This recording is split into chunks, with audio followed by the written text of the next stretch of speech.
Halo semuanya, kembali lagi di channel Ibu-chan. Kali ini gue bikin video tentang curhat percintaan. Salah satu followers gue ada yang cerita nih tentang kisah cintanya dia. Inti kisahnya adalah dia belum bisa move on dari kisah cintanya yang dia jalin selama 5 tahun. Yuk, menurut kalian bagaimanakah caranya dia untuk move on? Ini dia cerita selengkapnya.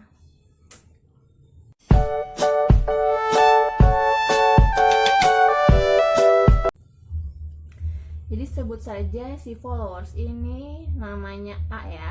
Gue nggak nyebutin namanya siapa, gue sebutinnya si cewek ini namanya si A. Nah, si A ini dan si B ini adalah cowoknya. Dia udah pacaran selama 5 tahun dari zaman kuliah. Si A dan B ini jadian pada tanggal 16 Maret 2015. Pada saat setahun 2 tahun mereka jalin hubungan, si cewek main ke rumah si cowoknya ini.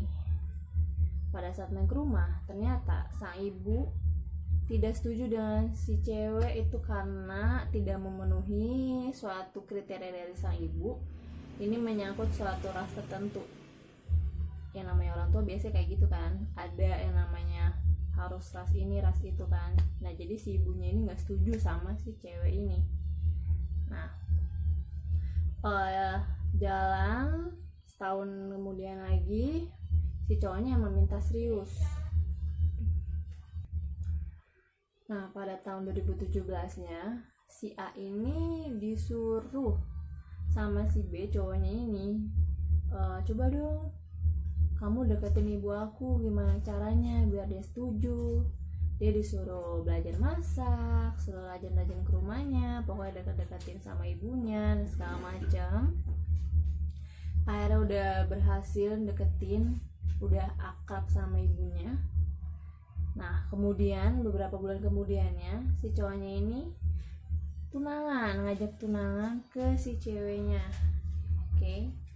Ngajak tunangan, keluarga besar udah datang, keluarganya udah datang ke rumah ke si cewek dan sudah ya kan, mereka tunangan, tukeran cincin. Nah, seminggu kemudian si keluarga ceweknya ini disuruh main ke rumah si keluarga cowoknya. Nah, datanglah bapaknya sama si cewek ini datang ke rumah si cowok tadi itu kan. Terus orang tua si cowok bilang, Pak, keluarga cowoknya ini bilang ke si keluarga cewek, Pak, kalau di tradisi kami semua resepsi itu ditanggung oleh keluarga si ceweknya. Nah, langsung deh si bapaknya cewek ini kayak kaget gitu. Hah? Kok jadi semuanya kita gitu kan? Terus akhirnya semua nih keadaan jadi beku gitu kan, jadi tegang karena pembicaraan itu. Dan akhirnya mereka pun pulang. Nah, keluarga si ceweknya pulang, terus dia ngeliat bapaknya kayaknya kayak terheran-heran, kayak kaget, kok gitu sih gitu, kok keluarganya seperti itu, tidak seperti yang memang awalnya dibicarakan. Karena awalnya itu mereka sebelum tunangan si cewek ini bilang emang kalau mau usaha bagi dua gitu. Tapi ternyata pada saat mau menjelang hari H ini si keluarga cowoknya bilang semuanya dari keluarga si cewek.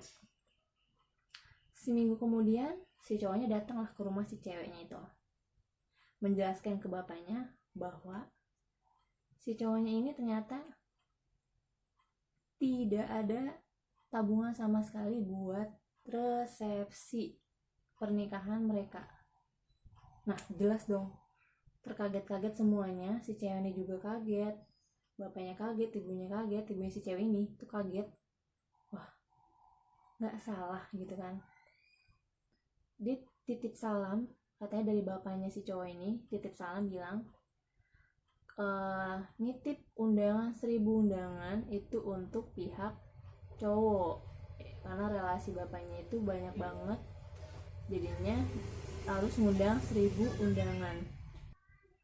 Nah akhirnya si cowok ini minta maaf sama si cewek, gue minta maaf ya kalau sama ini itu gue bohongin lu gitu, gue bohongin lu kalau gue udah nabung, gue bohongin lu kalau gue tuh udah mempersiapkannya gitu. Nah ada si ceweknya tuh kayak sedih gitu, kok gue ngerasain gitu selama ini, selama mau 5 tahun ini gue dibohongin, apalagi mau ke jenjang yang lebih serius ini kan, satu langkah lagi loh menuju pernikahan. Dia selama ini tuh ngerasa kayak dibohongin. Oke. Nah abis itu sekitar semingguan emang mereka tuh kayak lost contact sama sekali kan, karena si ceweknya kayak ngerasa bingung gitu kan, lanjut enggak gitu kan, karena masih sayang tapi emang udah mau terlanjur ke pernikahan.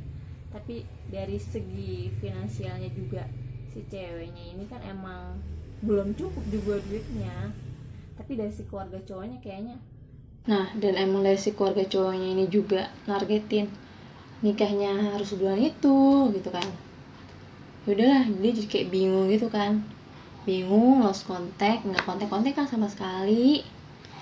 Nah suatu ketika dia lagi buka WhatsApp, terus dia lihat ternyata si cowoknya ini update dia lagi nonton sama cewek lain. Dengan pedenya banget ya dia ngeposting dia nonton sama cewek lain. Terus dia coba tanya sama adenya, dia bilang enggak, dia cuma nonton biasa aja sama temennya.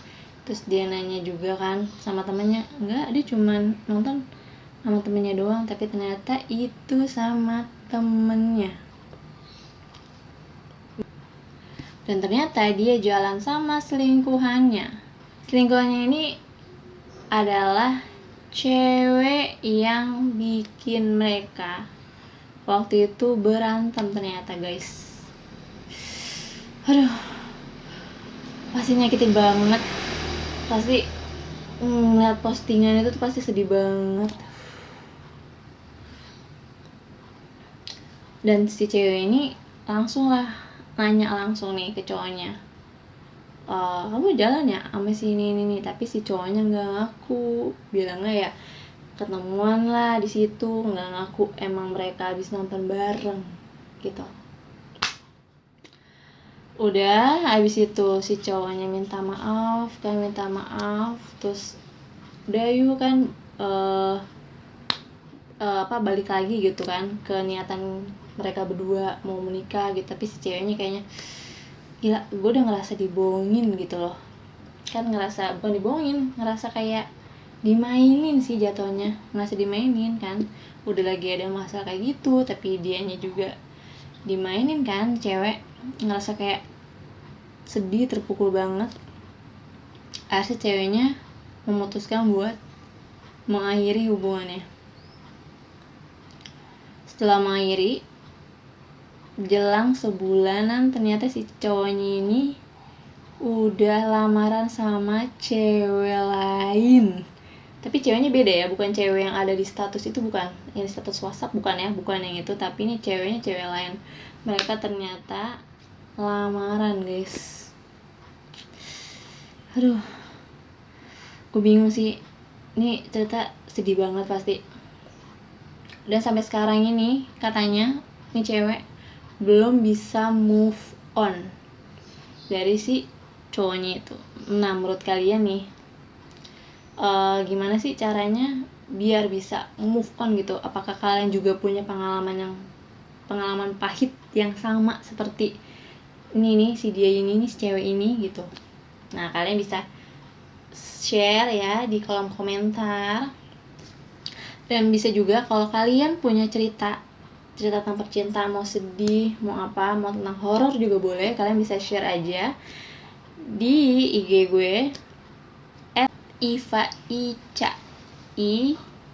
India Violet Alpha India Charlie Hotel Alpha A-nya 3 A-nya 3 ya, jadi Iva Ica, A-nya 3 belakangnya. Oke? Kalian bisa DM gue, bisa cerita, bisa curhat nih, nanti gue sharing ke di channel YouTube gue, ya kan. Tapi tenang aja, gue nggak bakal sebutin nama siapa, lokasi di mana, gue nggak bakal sebutin. Kalian cerita aja, mau tentang horor, mau tentang percintaan kalian, terserah. Oke, makasih. Assalamualaikum.